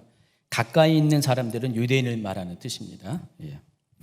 하지만 이것이 사도 바울의 평생 해야 될 일 중에 하나였습니다. 근데 그것을 실천하는 게 어떤 거냐? 이 두 민족을 유대인과 이방인들을 하나가 되게 하는 것이 바울이 택한 실천편이 바로 복음의 빚진 이방인 교회가 재정적인 어려움에 처한 유대인 교회를 도와주는 것입니다. 그렇게 함으로써 서로가 서로를 기억하고 있다는 것을 확인시켜주는 것, 형제를 느끼게 해주는 것이 사도 바울이 택한 실천편이었다는 것입니다. 자, 이 일은 먼저 이제 안디옥 교회에서 시작되는 거 아시죠? 아까 46년경에 사도 바울이 1차 전도 여행을 떠나기 직전에 1년 동안 이렇게 바나바와 함께 안디옥 교회에서 사역하면서 큰 부흥을 일으킨 다음에 마침 그때에 유대 땅에 흉년이 들면서 안디옥 교회에서 모은 구제 헌금을 가지고 이제 대표로 두 사람이 가서 도와줬죠. 기억나시죠? 두 번째 예루살렘 방문. 바로 그 일이 있은 후에 3, 4년 뒤에 뭐가 있었다고 했죠? 세 번째 방문을 하게 된 그 사건이 예루살렘 공의회가 열렸다는 것입니다. 그러니까 예루살렘 공의회가 열린 그 이유가 15장 1, 2절에 있어요. 아까 읽어드린 것이에요. 바로 그 율법과 관련돼서 이방인들도 율법을 지켜야 하지만 복음 갖고는 안 된다. 율법도 지켜야지 구원을 받는다라고 말하는 사람이 있었어요. 그 유대로부터 내려온 그 할례파들 중에. 그러니까 사도 바울의 입장에서는 이게 너무 기가 막힌 거예요. 어떻게 이방인들이 율법을 지켜요? 그래서 이건 도저히 안 되겠다. 그래서 사도들에게 이것을 확인하자 해서 모교회가 그때 예루살렘 교회니까 갔습니다. 그게 바로 예루살렘 공의회라고 했죠. 이때 예루살렘 공의회의 결론사항이 뭐였죠? 사도행전 15장 28, 29절. 성령과 우리는 이 요긴한 것들 외에는 아무 짐도 너희에게 지우지 아니하는 것이 옳은 줄 알았노니 우상의 제물과 피와 목매어 죽인 것과 음행을 멀리할지니라. 이에 스스로 삼가면 잘 되리라. 평안함을 원하노라 하였더라. 하나님 가중히 여기는 네 가지, 우상의 제물, 피, 목매어 죽인 것, 음행, 이 네 가지만 멀리하면은, 여러분 구약 성경에는 이 중에서 우상과 음행을 얘기하죠. 그런데 여기 보면은 두 가지가 더 추가돼요. 피와 목매어 죽인 것. 이 네 가지만 멀리하면은 율법을 지키지 않아도 그들도 구원을 받게 된다. 땅 예루살렘 공의회에서 공식적으로 합의를 봤다는 것입니다. 그리고 그것을 편지에 기록해가지고 바울과 바나바 편에 안디옥 교회로 돌려보냅니다. 근데 이 같은 결정이요, 앞으로 이 기독교 세계의 판세를 바꾸는 놀라운 결정이었습니다. 왜 그러냐? 제가 이제 참고사항으로 여러분에게 소개하는데, 당시 이제 로마 제국의 인구가 작게는 5천만 명, 크게는 1억, 중간 정도 따지면 한 7천만 명이라고 따져봅시다. 7천만 명의 로마 제국 안에 7천만 명의 인구가 있었어요. 유대도 지금 로마 제국 안에 포함되어 있는 거 아시죠? 속국이었으니까, 로마 제국 안에 속국이었으니까요. 그렇기 때문에 로마 제국 안에서도 유대인들은 시민권은 아니지만 거기에 거주민이었습니다. 근데 여러분 그 유대교회에 들어간 사람이 그때 당시 몇 명이었냐면 700만 명 정도 됐어요. 혈통적으로 원래 유대인 핏줄을 가지고 태어나서 유대교로 자라난 사람이 400만 명이고요. 또 300만 명은 혈통적으로는 유대인이 아니었어요. 이방인 중에서 종교적으로 유대교에 입교한 사람, 할례를 받고 또 그 음식 규례 이런 것들을 다 지켜서 율법을 다 지키기로 결정해서 유대인처럼 사는 사람이 300만 명이었습니다. 이들도 유대인이라고 불렀어요. 그러니까 종교적인 유대인입니다. 합쳐서 700만 명. 만약에 로마 제국의 인구가 7천만 명이라면은 로마 제국 안에 유대교를 믿는 사람이 10%. 작지 않습니다. 대단한 거죠, 그렇죠? 아주 철저하게 믿는 10%의 유대교 신자가 있었습니다. 근데 이들에게는 솔직히 복음이 잘 안 통했어요. 워낙 율법을 강하게 이렇게 준수했기 때문에. 근데 이들 외에 어떤 사람이 있었냐면은 소위 하나님을 경외하는 그룹이라고 있었습니다. 이때 당시에. 그 대표적인 사람이 고넬료인데 사도행전 10장 22절. 그들이 대답하되 백부장 고넬료는 의인이요 하나님을 경외하는 사람이라. 여기까지요. 하나님을 경외하는 사람이라고 하는 이 표현들이 다른 신약성경 여기 사도행전도 보면은 더 추가적으로 나옵니다. 근데 이 하나님을 경외하는 사람이 어떤 의미냐면은 이 사람들은 심정적으로는 하나님을 믿고 싶어요. 왜냐면은 당시에 유대교 외에 나머지 모든 대부분의 종교들은요 굉장히 문제가 많았었거든요. 굉장히 그러니까 보통 이제 구약 성경에 나와 있는 여호와를 가리켜서 신학적인 용어로 윤리적 신간이라고 표현해요. 하나님은 도덕적이시고 윤리적인 분이라는 것입니다. 근데 다른 종교의 로마, 헬라 나오는 신들은 어떨까요? 문제가 많은 신들이에요. 성적으로도 문제가 많고요. 근데 유대교는 굉장히 깨끗해요. 우상도 없어요. 성적으로도 아주 깨끗하고요. 그리고 사람들을 많이 배려하는 종교입니다. 알았어요. 다른 이방인들도 알았어요. 근데 문제는 그 유대교를 믿고 싶으면은 하나님을 믿고 싶으면은 율법을 수행해야 되거든요. 할례도 해야 되고. 그러니까 이게 감당이 안 되는 거예요. 딴 건 몰라도 이 율법이 너무 문턱이 높아가지고요. 그래서 심정적으로는 하나님을 믿었어요. 그러니까 요즘식으로 말하면은 마음으로는 우리 기독교에 대해 관심이 있어요. 하나님이 있는데 여기 교회 오면은 담배도 끊어야 돼, 술도 먹지 말아야 돼, 뭐 이것저것 하지 말라는 게 너무 많어. 어떤 분은 그랬는데 그것만 하지 말라고 하지 않으면 내가 이제 교회 다니겠다. 그런 분 있잖아요. 그런 분 있잖아요. 근데 그렇다고 술 마음껏 드시고 교회 오세요. 그럴 수는 없잖아요. 그런 분들이 있다는 것입니다. 그게 바로 하나님을 경외하는 그룹입니다. 그 사람들이 되게 많았다는 것입니다. 그런데 지금 사도행전 15장에 나와 있는 예루살렘 공의회에 내려진 결과 어떤 일이 생겼습니까? 바로 그 사람들의 문턱이 확 낮아진 거예요. 그동안 하나님을 믿고 싶어도 못 믿은 사람들이 예루살렘 공의회의 결정상으로 인해서 이제는 마음껏 하나님을 믿을 수가 있었던 거예요. 아직 그들이 예수님에 대해서는 이렇게 잘 몰랐어도 하나님에 대해서는 이제 기독교 안에서도 이제 뿌리가 이제 구약이니까 구약에 있는 신앙이니까 구약에 있는 하나님 그대로 이제 갖고 온 거니까 그렇기 때문에 그 하나님을 믿을 수 있는 길이 열리게 된 거예요. 그래서 사도 바울 같은 경우는요 선교지를 갈 때마다 어떻게 했는지 아세요? 무조건 회당 갑니다. 유럽이나 소아시아에 가도요 회당이 있었어요. 유대인들이 간 곳은 다 회당이 있었습니다. 그러니까 당시 유대인은요 안 간 곳이 없어요. 로마 제국 안에 어느 도시 같은 데 유대인이 다 있었거든요. 심지어 알렉산드리아 같은 경우 인구의 3분의 1이 유대인이었어요. 그 정도로 유대인이 되게 많이 디아스포라로 퍼져 있었거든요. 그래서 어디 가든지 어떻게 해요? 회당을 짓잖아요. 근데 회당에는 유대인만 모인 게 아니라 또 누가 모이냐? 바로 이 사람들이 모였어요. 하나님을 경외하는 사람들이 회당에 모였어요. 그러니까 사도 바울이 가면은 회당에 가가지고 예수님을 전하는 거예요. 구약과 연결돼서 예수님을 전하는 거예요. 구약 성경을 막 하면서 바로 그 구약 성경에서 예언했던 바로 그 메시아 그리스도가 바로 예수님이다라고 하는 거예요. 그럼 두 가지 반응이 일어납니다. 오리지널 유대인들은요, 그때부터 바울과 원수가 돼요. 근데 하나님을 경외한 이 사람들은 그때부터 복음을 듣는 거예요.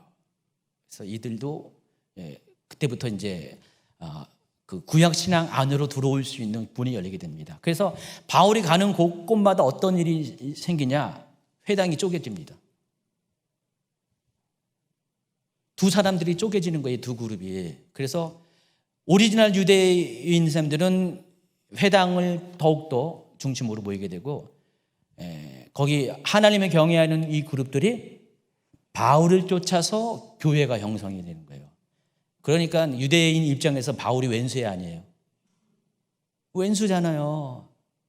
그러니까 그렇게 바울을 못 살게 구는 겁니다. 그래서 이제 바울이 전도 여행 갈 때 비시디아 안디옥 이고니온 갈 때마다 그냥 쫓아다니면서 바울을 죽이려고 그냥 회방 놓고 막 그랬잖아요. 가는 곳곳마다 바울이 그들 입장에선 사단을 일으켜버리니까요. 완전히 교회를 쪼개내는 거예요. 회당을 쪼개버리니까. 어쨌든 바울은 예루살렘 공의의 결정 이후에 이 결정상을 가지고 이렇게 이방 전도를 할 때마다 타깃을 누굴 잡았다고요?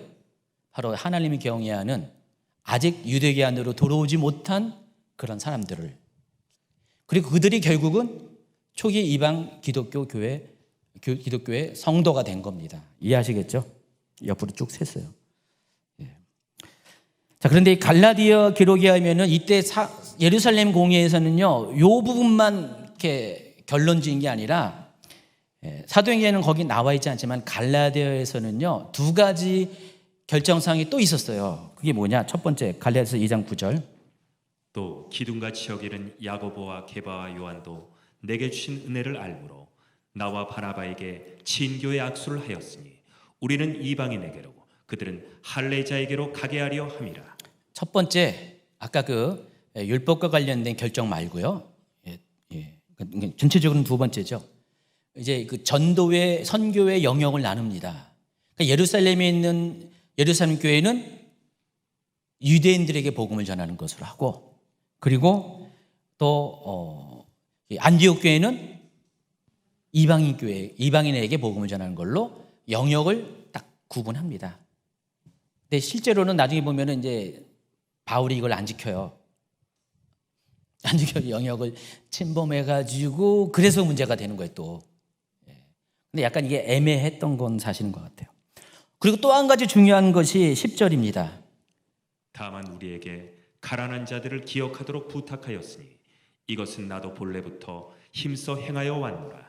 바로 이때 공식적으로 예루살렘 사도들은 앞으로 이방인 교회가 돈이 많으니까, 유대인은 굉장히 가난했으니까 그때 당시 유대 교회를, 예루살렘 교회를 좀 정기적으로 도와달라, 연보를 공식적으로 요청을 합니다.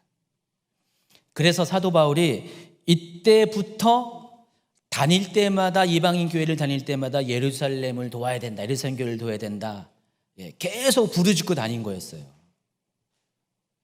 부르짖고 다녀서 이 일을 감당했습니다.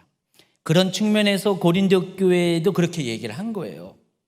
얘기를 했는데, 이때 이 바울의 그 구제 사역에 있어서 실제적으로 이것을 손벌이 되어서 해준 사람이 누구냐? 오늘 주인공 디도라는 것입니다. 디도. 그러니까 디도가 이 일을 손발이 돼서 굳은 일을 다 했다는 것입니다. 그래서 계속 이 바울이 이제 이방 교회마다 하는데, 이 고린도 교회가 또 문제예요. 항상 이 고린도 교회가 문제입니다. 이 고린도 교회에 연보를 이렇게 달라고 했는데 이 잘 진행이 안 돼요. 가령 이제 마게도니아에 있는 다른 교회들 같은 경우는요, 마게도니아에 있는 교회가 뭐 빌립보 교회 뭐 이런 교회죠. 거기 같은 경우는 어려운데도 불구하고 굉장히 힘껏 아주 애써서 이 연보에 참여를 합니다. 바울이 막 감동을 받아요. 그 이야기가 고린도후서 8장 1, 2, 3, 4, 5절 쭉 나와 있습니다. 1절과 2절을 한번 읽어볼까요? 형제자매 여러분, 우리는 하나님께서 마케도니아 여러 교회에 베풀어 주시는 은혜를 여러분에게 알리려고 합니다. 그들은 큰 환난의 시련을 겪으면서도 기쁨이 넘치고 극심한 가난에 쪼들리면서도 넉넉한 마음으로 남에게 베풀었습니다. 이렇게 했다는 것입니다. 그런데 정작 돈이 많은 고린도 교회는요, 인색했어요. 찰필 미루고요, 이렇게 안 하는 거예요. 그러니까 사도 바울이 기다렸다가 못 기다리고요, 디도를 보내가지고요, 수금을 해오라는 것입니다. 쉽게 말하면 가서 수금을 하라고 디도를 보냅니다. 8장 6절. 그래서 우리는 디도에게 청하기를 그가 이미 시작한 대로 이 은혜로운 일을 여러분 가운데서 완수하라고 하였습니다. 솔직히 디도 입장에 보면은요, 번번이 사도 바울은 어렵고 힘들 때마다, 곤란한 일이 있을 때마다 자기를 시키는 거예요. 그렇죠? 여러분 디도라면 어떻게 할 거예요? 아이고 선생님 미워, 그거 아닐까요? 근데 디도는요, 불평하지 않고 어떻게 해요?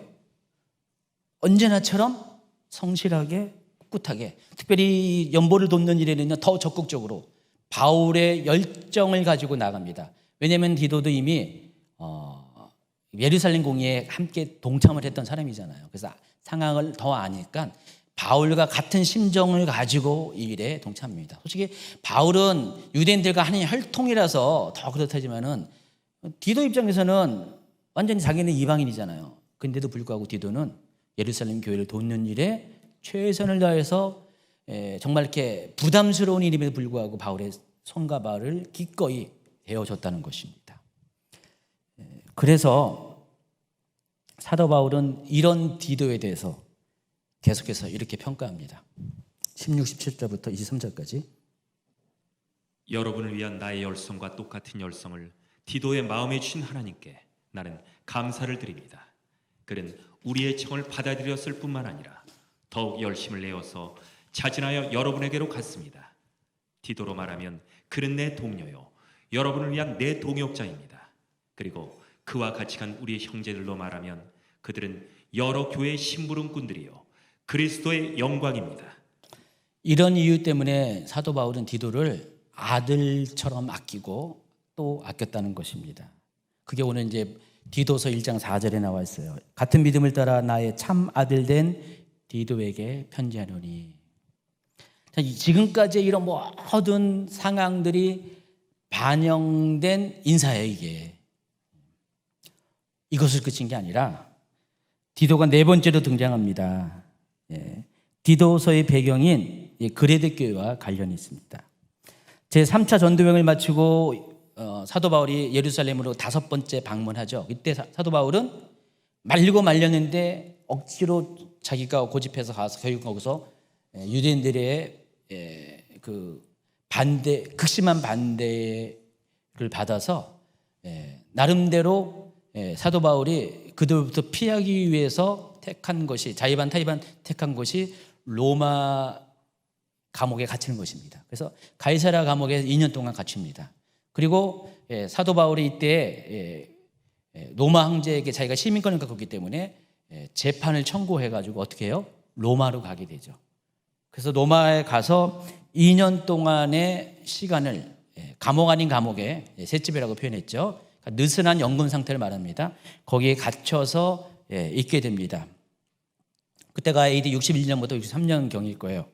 그리고 63년경에 초에 풀려 나오면서 성경에는 이렇게 제대로 나와 있지 않았어요. 왜냐면은 사도행전은 제3차 전도여행 그러니까 끝나고 지금 이렇게 바울이 첫 번째 로마의 감옥에 갇혀 있는 AD 63년까지의 일만 기록이 됐거든요, 역사적으로요. 그리고 지금 그 63년 이후에 이런 기록이 안 돼 있어요. 그래서 사도행전처럼 정확하게 루트가 나와 있지 않지만은 특별히 이 목회 서신과 히브리서를 잘 살펴보면은 사도 바울이 그때 이후에 몇 년 기간 동안에 순교하기 직전까지 어떤 일을 했는가가 그 재구성이 돼요. 다음 주에 디모데 전 할 때 그때 설명해 줄 겁니다. 그때 이제 그 이후에 바울의 여정에 대해서 설명을 해줄 거예요. 디모데 강의할 때. 그래서 사도는 어쨌든 간에 여기는 언급되지 않지만은 제4차 전도여행을 떠납니다. 사도행전은 3차까지만 나왔지만은 제4차 전도여행을 떠나서 아시아는 물론이고 유럽을 방문하고 심지어 어디까지 가냐? 서바나까지 갑니다. 서바나가 어디냐면 스페인이 말하는 것입니다. 사도 바울이 그 전부터 그렇게 가고 싶었던 곳이에요. 스페인 같은 경우는 그 소아시아 뭐 이런 데 기준에는 굉장히 유럽 쪽에서도 끝쪽이거든요. 멀어요. 그러니까 가기가 쉽지가 않은데 거기까지 가기를 원했어요. 사도 바울이 평소에. 근데 못 갔어요. 여러 가지 이유 때문에. 근데 결국은 그 마지막 4번째 전도 여행 때 거길 갑니다. 근데 그 전에 그 서바나 가기 전에 사도 바울이 로마 감옥에서 풀려 나오자마자 가고자 했던 것이 자기가 원래 목회했던 에베소거든요. 에베소를 가려고 그랬었어요. 소아시아 여러 교회를 들렸다가 특별히 빌립보 교회를 들렸다가 에베소로 가려고 아니 골로새 교회를 들렸다가 빌립보는 이제 마케도니아에 있는 거고요. 소아시아에 있는 그 골로새를 들렸다가 거기에 이제 누가 있냐면은 빌레몬이 있거든요. 그러니까 빌레몬에게 편지를 써서 내가 갈 테니까 숙소를 준비해라 이렇게까지 얘기해요. 그리고 그 빌립보 에베소 교회를 골로새 들려서 에베소를 가려고 그랬는데 그 중간에 어떻게 했냐면은 백길로 로마에서 그 소아시아로 가는 것을 백길로 가는데 그 백길의 그 중간 경로지가 어디냐면 그레데 섬입니다. 지도에 보시면은 50페이지 50번 슬라이드. 아까 소개했던 그 그림과 똑같죠. 다시 계속해서 51번. 그레데 섬이 저렇게 생겼어요. 실제 사진은 저렇게 돼 있고요. 저기를 경유했다는 것입니다. 그런데 갔더니 이미 그레데 섬에는 여러 개의 교회가 세워져 있었는데 다 신생 교회들입니다. 이제 예수 믿는 지 얼마 안 된 사람들이 많은 교회들이에요. 근데 문제가 아주 심각했어요. 교회가 너무 질서가 없고 혼란스러웠어요. 여러 가지 그냥 이단들과 교훈들이 막 쳐들어와 가지고 교회를 혼란스럽게 했습니다. 그래서 사도 바울은 그때 함께 디도를 동행했는데 안 되겠다. 디도 너 여기 남어. 디도를 남기고 출발을 합니다. 그래서 디도가 거기서 남아서 목회를 해요. 자, 1장 디도서 1장 5절. 내가 너를 그레데에 남겨둔 이유는 남은 일을 정리하고 내가 명한 대로 각성의 장로들을 세우게 하려 함이니. 그러니까 디도가 이것도 굉장히 또 저요? 이런 상황이에요. 진짜 디도 입장에서는 또 접니까?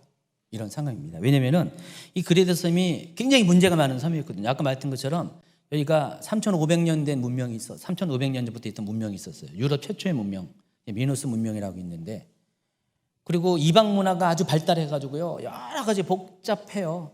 우상 숭배도 심하고요, 도덕적으로 많이 타락해 있고요. 또 여기에는요 거짓 교사들이 들어와가지고요 유대적 영지주의자들이 들어와가지고 오늘날 구원파와 같은 그런 교리를 전하는 사람들이 있었어요. 그러니까 예수만 믿으면 복음만 접하면은 우리가 어떻게 상관없이 살아도 결국 구원받는다, 그 얘기를 하는 사람이 있었어요. 또 반대로 또 유대적인 율법주의자들이 또 여기 있었어요. 이들의 입김이 굉장히 셌었어요. 극인데도 불구하고 굉장히 셌어요. 그러니까 그런 상태에서 제대로 하나님에 대해서, 예수님에 대해서 제대로 교리적으로 준비되지 않은 그런 그곳 리더들이 그것을 감당할 수가 없었어요. 문제가 참 많다는 것을 바울이 확인하고 디도를 남겨놓은 겁니다. 디도를 그 그레데 섬에 교회들의 총감독자로 남긴 겁니다. 그리고 디도에게 명령한 것이 각 성마다, 그 도시마다, 그레데 섬에 있는 도시마다 다니면서 교회에 장로들을 세워라. 그걸 한 겁니다. 그래야지 교회의 질서를 잡을 수 있기 때문에. 근데 이거 하려면은 디도 입장에서는 쉽지가 않죠. 그 반대가 얼마나 대단하겠어요. 그걸 뚫고 그 그레데 섬을 신앙적인 질서 안에 여기 바로잡게 하는 그 역할을 맡긴 것입니다. 자, 그런데 이것으로 끝난 게 아니에요. 또 이제 디도가 또 등장하게 되는데, 그레데 교회의 문제가 어느 정도 안정을 찾게 되니까 이제 바울은 그러면은 내가 아데마 아니면 두기고 두중에 한 명 보낼 테니까 너는 나한테 와. 또 불러요. 디도를요. 그래서 내가 좀 있으면은 니코폴리스라는 곳, 그리스 지역에 있는데 그 그리스 이제 서쪽에 있는 해안에 있는 니코폴리스로 갈 거니까 니고볼리로 갈 거니까 거기서 만나. 그리고 겨울 동안 나랑 같이 지낼래? 그런 거예요. 그러니까 디도는 좀 그렇잖아요. 만만하면 이제 자기예요. 그 이야기가 디도서 3장 12절입니다. 읽어보세요. 내가 아데마나 두기고를 내게 보내리니 그때 네가 급히 니고볼리로 내게 오라. 내가 거기서 겨울을 지내기로 작정하였노라. 여기 연대표가 좀 틀려요. 66년경이 아니라 실은 63년에서 64년으로 가는 겨울입니다. 좀 제가 다시 좀 수정해서 강의안을 올리겠습니다. 그래서 거기 니고볼리에서 만나가지고요. 거기서 겨울 동안 디도와 바울이 같이 지냅니다. 그리고 64년에 어떤 일이 있냐면 로마 대화재 사건이 있거든요. 7월 달에. 이때 사도 바울이 감옥에 또 갇힙니다. 잡혀서 로마에 가서 잡혀서 감옥에 갇혀서 AD 66년 한 경에 순교를 하게 됩니다. 그 전에 디도는 바울의 명령으로 달마티아로 갑니다. 달마티아가 여기 보면은 이태리 옆에 슬로베니아 지역 여기로 갑니다. 자, 쭉 이렇게 보면은요, 디도가 어떤 사람인지 이제 짐작하겠죠. 오늘 제목이 뭐라고 했죠? 충성된 하나님의 사람 디도. 제목처럼 디도가 그런 사람인지 이제 알겠죠. 그동안 디도가 누군지 잘 몰랐잖아요, 그렇죠? 디모데는 알았어도요. 근데 디도가 이런 사람이었어요. 그래서 늘 언제나 디도는 디도에 대해서 한마디 표현하면 충실한 사람, 신실한 사람, 언제든지 기꺼이 순종할 줄 아는 사람, 아무리 어려운 것이라도 남시키지 않고 제시켜야 하는 것도 아니고 내가 하는 그런 사람. 그래서 사도 바울은 이렇게 고백하는 겁니다. 디도로 말하면 그는 내 동료요 여러분을 위한 내 동역자입니다. 디도는 사도의 예루살렘 공의회 이후 약 20년 가까운 시간 동안은요, 사도 바울 옆에서 손과 발이 되었어요. 입이 되었고요. 그래서 충성스럽게 사도를 섬겼던 그런 사람이라는 것입니다. 바울이 디도서를 기록한 목적은 바로 그런 디도에게 그레데 섬에 있는 교회들의 여러 가지 문제 가운데서 정말 이 사도로서의 감독으로서의 지혜와 권위를 가지고 그들을 잘 치리하도록 개인적으로 목회적인 어떤 조언을 하기 위해서 기록을 했다는 것입니다. 그래서 가장 중요한 것이 누구를 교회의 지도자로 세우는 것인가에 대한 기준을 제시합니다. 그게 바로 장로를 세우는 것이었어요. 당시 장로는 어떤 사람이냐면은 우리가 말하는 우리 현대교회 이 장로와도 비슷하지만은 똑같은 게 아니에요. 그때 당시 장로는요, 개교회 목회자를 말합니다. 오늘날은 다 이렇게 정식으로 이렇게 담임 목사가 있잖아요. 신학교를 나온 목사가 있는데 그때는 신학교가 없었잖아요. 그러니까 평신도 중에서 그럴 수 있는 사람을 세워서 설교와 목회와 치리를 맡아요. 오늘날의 담임 목회자와 같은 역할을 주어지는 것이 장로예요. 각 교회마다 장로가 있어요. 그래서 사도 요한도 장로로 불렀어요. 에베소에서는 사도 요한도 장로였어요. 교회를 담임하는 목회자를 장로라고 불렀습니다. 근데 그 장로를 세우라는 것입니다. 그 말은 그 이전까지는 그레데 교회 교회들은 그런 역할을 하는 사람이 없었어요. 그러니까 리더십이 제대로 된 리더십이 없으니까 어떻게 돼요? 배가 산으로 갔다 바다로 갔다 하는 것입니다. 각종 이단들이 막 들고 나는 것입니다. 사도 바울이 딱 보니까 오랜 목회적인 경험을 통해서 봤더니 이 그레데 교회의 문제는 바로 장로가 없기 때문에 그렇다. 그래서 장로를 세워라. 그리고 장로를 통해서 교회의 질서를 잡아가라. 그것이 첫 번째로 디도에게 조언한 내용이라는 것입니다. 16페이지부터는 디도서의 구성과 내용이 쭉 나와 있잖아요. 그래서 여러분, 이거는 여러분이 어쩔 수 없이 읽어주셔야죠. 시간이 없는 관계로 다 읽어주시고요. 뭐 장로회 자격 해가지고요, 있고 거짓 교사에 대한 경고 쭉 나와 있고요. 그리고 이런 모든 것에 디도가 권위를 가지고 권면해 줄 것을 당부합니다. 디도서 2장 15절 시작. 너는 이것을 말하고 권면하며 모든 권위로 책망하여 누구에게든지 업신여기를 받지 말라. 이렇게 하고요. 또 3장에 가면은 사회생활에서의 성도들이 어떻게 살아갈 것을 설명하고요. 또 이 마지막으로 디도서 3장 9절부터 11절까지는요. 거짓 교사들과 이단에 대한 대처를 또 소개합니다. 이거 하고 마치겠습니다. 디도서 3장 9절 읽어줄까요? 그러나 어리석은 변론과 족보 이야기와 분쟁과 율법에 대한 다툼을 피하라. 이것은 무익한 것이요 헛된 것이니라. 사도 바울은 오랜 경험을 통해서 체득한 게 있어요. 거짓 교사들 이상한 소리 하는 거 싸우지 말라는 것입니다. 단지 논쟁만 나을 뿐이지 되도록 다툼을 피하라는 것입니다. 또 거짓 교사보다 더 심한 게 이단인데 이단은 뭐라 그랬어요? 한두 번 훈계한 뒤에 멀리 하라 그랬어요. 단절시킬 것을 명령합니다. 이게 굉장히 실제적인 조언입니다. 이때 당시에 이제 그레데 교회에 이런 사람들이 많았거든요. 거짓 교사들이고 이단이 많았었는데 거기 싸워봤자 이게 화해가 안 돼요. 그들은요. 여러분 지금 뭐 한국에도 이단이 많잖아요. 또 이상한 얘기하는 사람이 많은데 저도 경험해봤는데 그들이 깨닫고 돌아오기 전까지는요. 아무리 해도 자기들이 진리고 우리는 변절자지 통하는 것이 없어요. 실제로 그래요. 저도 몇 번 싸워봤거든요. 다퉈봤고 논쟁해봤는데 안 통하더라고요. 제가 디도서를 미리 읽었으면은 그러지 않았을 텐데. 사도 바울도 이걸 겪어낸 경험을 통해서 이렇게 조언하는 것입니다. 그냥 이단은 아예 그냥 끊어버리라는 거예요. 그리고 거짓 교사들 이상한 소리 하는 사람들은 괜히 누가 옳다고 싸우지 말라는 것입니다. 그냥 오히려 중보기도 하는 것입니다.